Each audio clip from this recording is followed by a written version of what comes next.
Hello students, 9th class की भौतिक विज्ञान विषय में हम लोग आज पढ़ेंगे गुरुत्वीय त्वरण। गुरुत्वीय त्वरण किसे कहते हैं? Acceleration due to a gravity. देखिए, जब कोई वस्तु कुछ ऊंचाई से स्वतंत्रता पूर्वक छोड़ी जाती है तो वह गुरुत्व बल के कारण पृथ्वी की ओर गिरने लगती है। मैंने आपको बताया था कि कोई वस्तु पृथ्वी की ओर गिरने लगती है, इसका कारण ये है कि पृथ्वी अपने केंद्र की ओर वस्तु पर एक बल लगाती है, जिसके कारण कोई भी वस्तु पृथ्वी की ओर गिरने लगती है। अब जैसे ही ऊपर से वस्तु पृथ्वी की ओर गिरेगी तो गिरते हुए उसका वेग लगातार बढ़ता जाता है। वस्तु के वेग में प्रति सेकंड कितना वृद्धि हो रही है? वस्तु के वेग में प्रति सेकंड जितनी वृद्धि होती है, उसी वृद्धि को हम कहते हैं गुरुत्वीय जनित त्वरण या गुरुत्वीय त्वरण। इसे स्मॉल जी से प्रदर्शित करते हैं। तो कैपिटल जी और स्मॉल जी में आपको कंफ्यूज नहीं होना है। कैपिटल जी का मतलब सार्वत्रिक गुरुत्वाकर्षण नियतांक और स्मॉल जी को हम कहते हैं गुरुत्वीय त्वरण।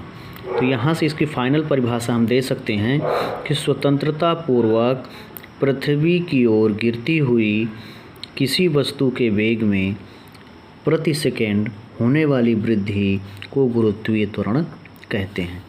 अब देखें यहाँ, यदि किसी वस्तु का द्रव्यमान स्मॉल m है तो इस पर लगने वाला गुरुत्वीय बल वस्तु के भार यानी mg के बराबर होता है। अतः गुरुत्वीय त्वरण परिमाण में उस बल के बराबर होता है जिस बल से पृथ्वी एकांक द्रव्यमान वाली वस्तु को अपने केंद्र की ओर आकर्षित करती है। ठीक है, तो यहाँ से हम गुरुत्वीय त्वरण को दो प्रकार से कह सकते हैं।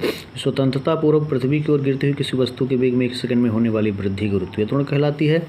अथवा यदि वस्तु का द्रव्यमान m है तो उसमें भार mg कार्य करेगा। ठीक, तो गुरुत्वीय त्वरण परिमाण में उस बल के बराबर होता है जिस बल से पृथ्वी एकांक द्रव्यमान की वस्तु को अपने केंद्र की ओर आकर्षित करती है। इसका मात्रक होता है मीटर प्रति सेकंड स्क्वायर, अथवा इसको कह सकते हैं इसका मात्रक न्यूटन प्रति किलोग्राम। CGS पद्धति में इसका मात्रक होता है सेंटीमीटर प्रति सेकंड स्क्वायर। और G का जो आंकिक मान होता है वो होता है 9.81 मीटर प्रति सेकंड स्क्वायर। अमूमन इसको हम यूज करते हैं 9.8 भी यूज कर सकते हैं, लेकिन जो वास्तव में इसका मान होता है वो होता है G बराबर 9.8 मीटर प्रति सेकंड स्क्वायर पृथ्वी पर। अब G का मान अलग अलग स्थानों पर अलग अलग होता है, ये ध्यान रखना है। पृथ्वी पर अलग होगा, चंद्रमा पर अलग होगा। तो G का मान वस्तु के पदार्थ, आकार, द्रव्यमान आदि पर निर्भर नहीं करता है, स्थान पर निर्भर करता है। Thank you.